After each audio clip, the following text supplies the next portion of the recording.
పాడి పంటల ఛానల్ వీక్షిస్తున్న రైతు సోదరులకు నా నమస్కారం. నా పేరు డాక్టర్ ఎం గిరిజారాణి. ఆచార్య ఎన్జీ రంగా వ్యవసాయ విశ్వవిద్యాలయం పరిధిలోని ప్రాంతీయ వ్యవసాయ పరిశోధన మార్టెన్ నందు పనిచేస్తున్నాను. నేను ప్రధాన శాస్త్రవేత్తగా పనిచేస్తున్నాను. ఈ సార్వాకు వచ్చేసరికి వరిలో నారుమడి యథ పద్ధతిలో మెళకువల గురించి తెలుసుకుందాము. మనం సార్వాలో సరైన విత్తనం ఎంపిక చేసుకున్న తర్వాత ఎంత విత్తనం అవుతాదు, ఏ సమయంలో విత్తుకోవాలనేది గమనించుకుంటే కనుక ఎడగారు అంటే మనకి నెల్లూరు ప్రాంతాల్లో ఉంటుంది. ఏప్రిల్ 15 నుంచి మే 15 లోపు సకాలంలో విత్తుకునే సమయం. సార్వా వచ్చేసరికి జూన్ 15 నుంచి జూలై 15 అనేది సకాలమైన సమయం. అయితే కొంతమంది వర్షాలు వచ్చినప్పుడు మే ఆఖరి వారం లేదా జూన్ మొదటి వారం నుంచి కూడా విత్తుకోవచ్చు దీర్ఘకాలిక రకాలని. అలాగే సార్వాలు ఆలస్యం అంటే మనకి ఆగస్టు 15 మ్యాక్సిమం ఆగస్టు చివరి వరకు అది కూడా స్వల్పకాలిక రకాలను విత్తుకుంటారు. అదే విత్తన మోతాదు గమనించుకుంటే సాధారణ పద్ధతి అంటే ఊడుపు పద్ధతిలో అయితే 20 నుంచి 25 కిలోలు సరిపోద్ది. దుక్కిదుని వెద పద్ధతి అయితే మనకి 12 నుంచి 15 కేజీలు, బెంగాల్ నాటు పద్ధతి, గొర్రుతో ఎద పద్ధతి ఇవన్నీ కూడా మనకి 12 నుంచి 15 కిలోలు సరిపోతాయి. మామూలుగా బ్రాడ్కాస్టింగ్ చేత్తో వెదజల్లితే కనుక 24 కేజీలు అవసరం అవుతుంది.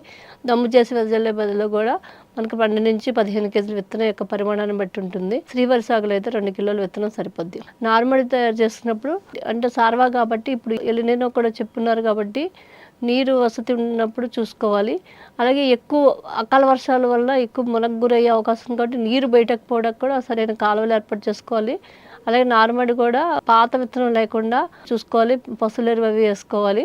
అలాగే మనకు నారుమడిలో వచ్చేసరికి దుక్కిలో సింగిల్ సూపర్ ఫాస్ఫేట్ 5 సెంట్ల నారుమడికి 6 కిలోలు వేసుకోవాలి. అలాగే మనకి 2 ఆకులు వచ్చిన తర్వాత 2 కిలోల యూరియా, 1 కిలోలు పొటాష్ అంటే 15 రోజులకి విత్తిన 10 రోజులకి వేసుకోవాలి. ఏమన్నా కలుపు నార్మల్గా కనిపిస్తే సెహ్లపాబుటైల్ అనే మందు 2 ml లీటర్ నీటికి పిచికారీ చేసుకోవచ్చు. లేదా పిట్లాక్లోర్ అనే మందు కూడా పిచికారీ చేసుకోవచ్చు. అవసరమైతేనే కలుపు మందులకు వెళ్ళాలి నార్మల్లో.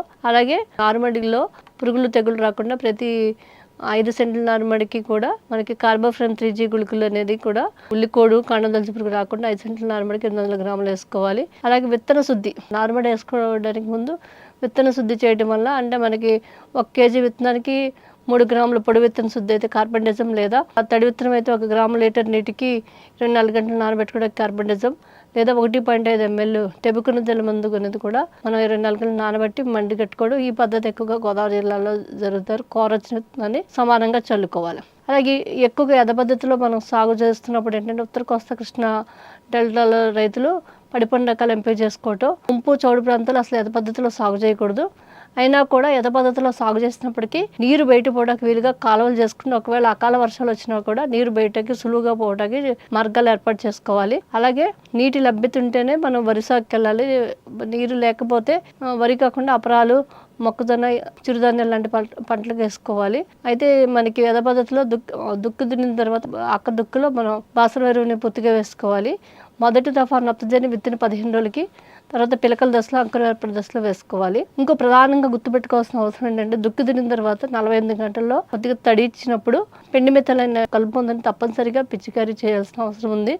అది 38.7% అయితే కనుక 700 మిల్లీ, అదే 30% అయితే 1000 మిల్లీ చొప్పున మనం పిచికారీ చేసుకుంటే మనకి దుక్కి దున్నినప్పుడు తర్వాత వచ్చే కలుపు మందుని కొంతవరకు మనం నివారించుకోవచ్చని తెలియజేస్తున్నాము.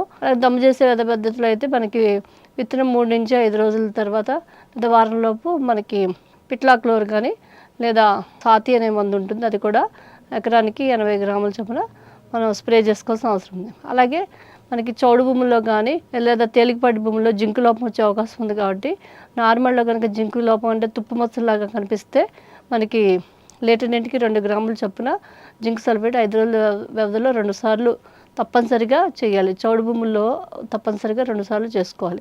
అలాగే మనకి కొంచెం మెట్ట నారుమళ్ళు యథ పద్ధతిలో కనుక ఇనుపధాతు లోపం వచ్చే అవకాశం ఉంది కాబట్టి లీటర్ నీటికి 20 గ్రాముల అన్నబేది, 2 గ్రాముల నిమ్ముప్పు కలిపి పిచికారీ చేసుకోవాలి. 200 లీటర్ల మందు రావడానికి ఎకరానికి.